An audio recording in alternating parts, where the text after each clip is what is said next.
Have you ever met someone whose mere withdrawal causes the room to shift?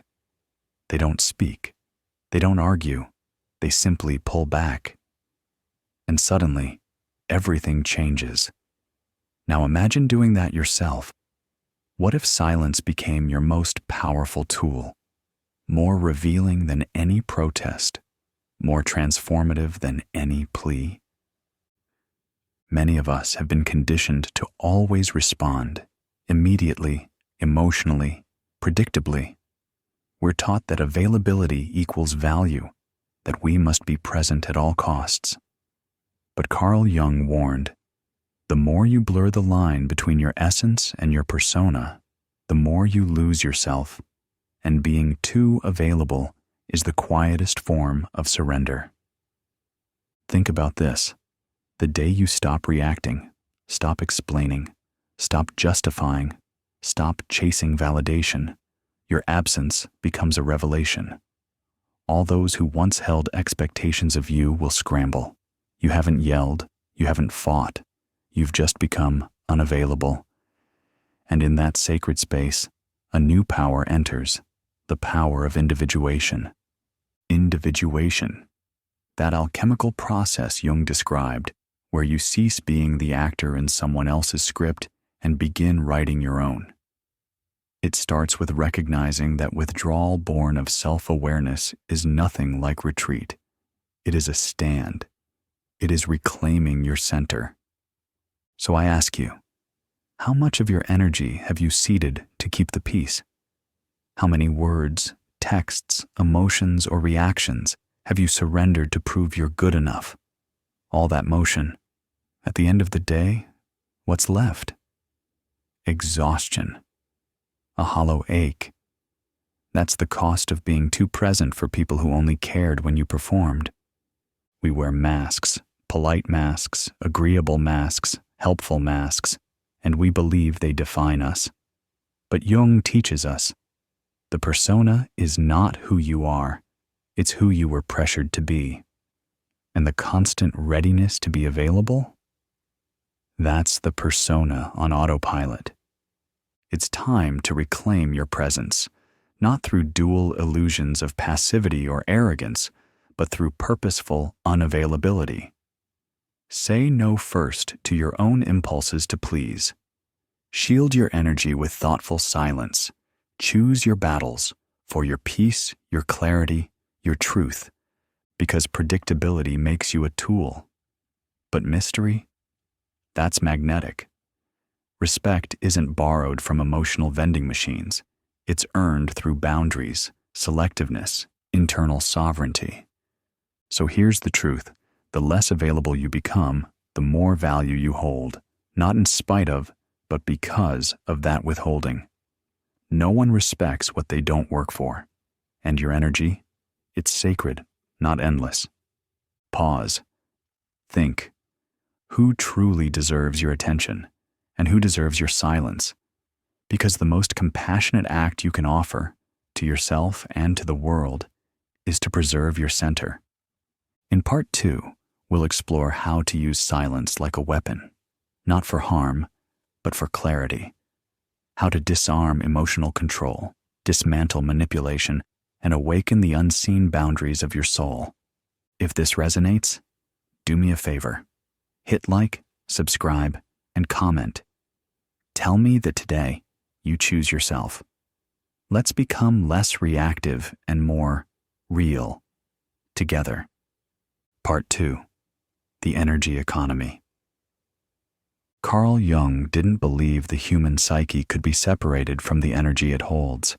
For him, every thought, every emotional reaction, every spoken word is an energetic transaction. The more you spend on what doesn't nourish you, the more fragmented you become. And that's what's happening to most people today. They are tired, not because they're weak, but because they've been leaking psychic energy for years. Through pointless arguments, emotional firefighting, trying to keep broken relationships alive, and staying hyper-responsive to the world's every ping. Every time you defend yourself to someone who never wanted to understand you, every time you text back out of guilt, every time you say yes when your body is screaming no, you're draining from your own sacred well. And here's the brutal truth Jung implied. If you don't manage your psychic energy, someone else will. Manipulative people, whether intentionally or unconsciously, sense when your boundaries are porous. They see your availability as opportunity. They learn exactly which buttons to push. Guilt, fear, insecurity. And they don't have to scream to control you. They just have to watch you overreact. Because here's the paradox. They don't need your full attention. They just need your predictability. Jung said, "That which you resist persists." The more you try to explain yourself to people who won't hear you, the deeper you entangle yourself in their web. But when you stop responding, when you preserve your silence, you collapse their narrative. You force them to face a reflection they never wanted to see, their own. Your silence isn't a void, it's a mirror. And mirrors terrify people who have spent their whole lives projecting. Have you noticed? The moment you set a boundary, some people get angry. Not because you've hurt them, but because you've stopped being useful. They say you've changed. They say you're distant. They say you're cold.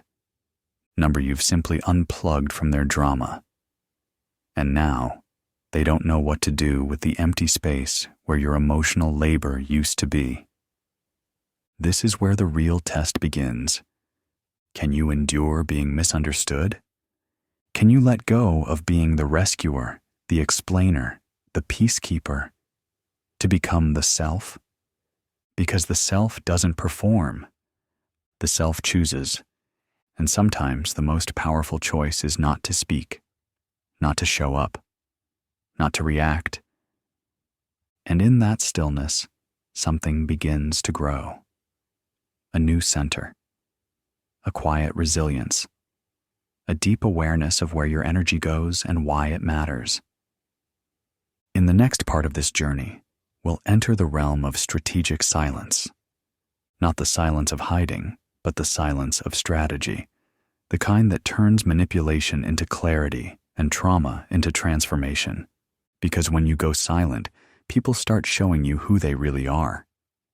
If you're starting to feel that shift inside you, that pull toward inner authority, comment below. My silence is sacred. Let's see how many are awakening to this new way of being. And if this resonated with you, subscribe. Share this with someone who gives too much, and keep watching. Part 3 is where everything clicks into place. Part 3. Strategic silence. The unseen power. Silence is often mistaken for weakness, for passivity, for indecision. But when chosen consciously, silence becomes a form of mastery. It becomes strategy, not the kind of silence that hides, but the kind that reveals. Most people speak to control the narrative. They explain to seek approval. They react to avoid discomfort. But what if your silence created discomfort instead of resolving it? What if, instead of being a performer in the emotional theater of others, you became the absence that disorients, the stillness that forces reflection, the mystery that cannot be manipulated?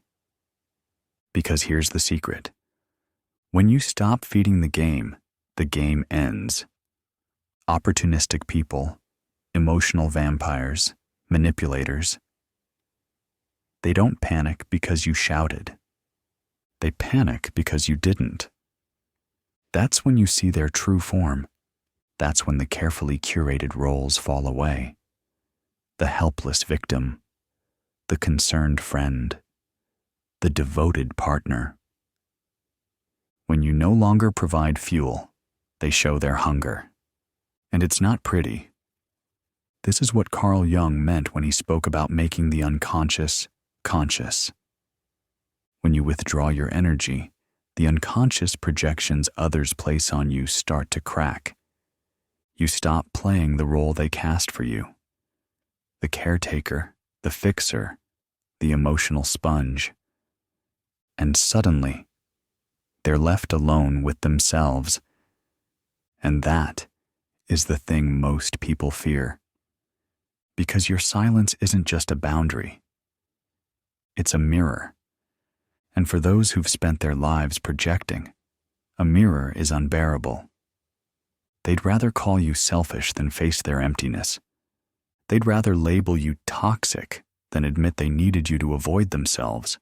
They'd rather provoke you back into reaction than accept that they never truly knew you, only what you did for them. This is where your power sharpens, not in words, not in explanations, but in your refusal to engage, in the sacred silence where you stop justifying your existence. And yes, this kind of silence costs. You will lose people. You will trigger anger. You will walk through uncomfortable stillness. But in that stillness, you'll hear something you haven't heard in a long time. Your own voice. Part 4. The rebirth of the unavailable self. So what happens after the silence, after the rupture, the retreat, the recoil from chaos?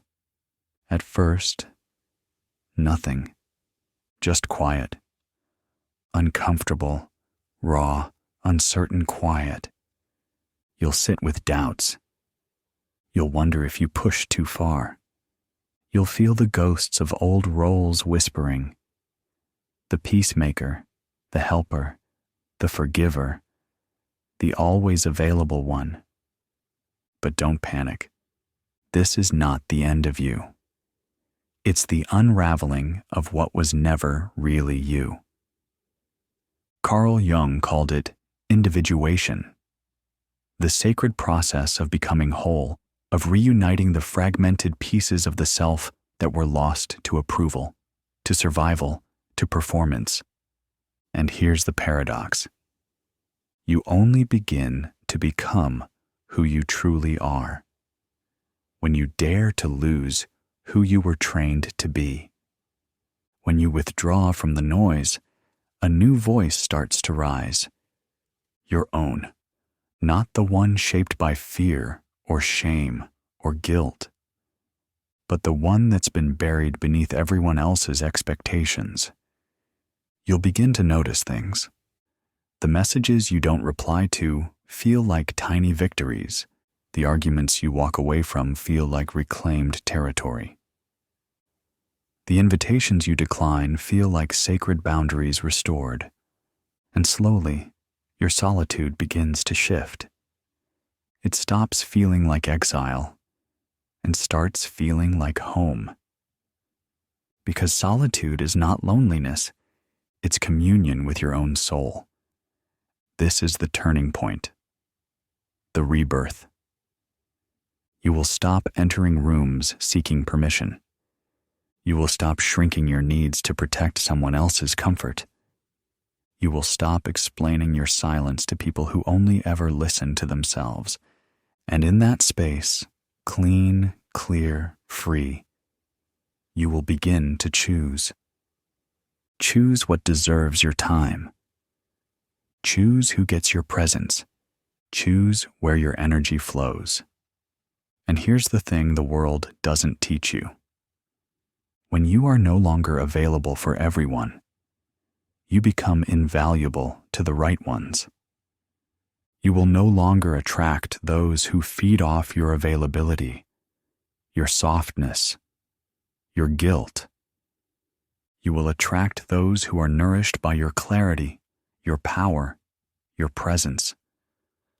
But there is a cost. The cost is being misunderstood, being labeled, being called cold, distant, different. Let them speak.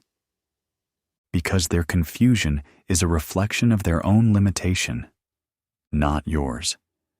You are not here to be easily understood.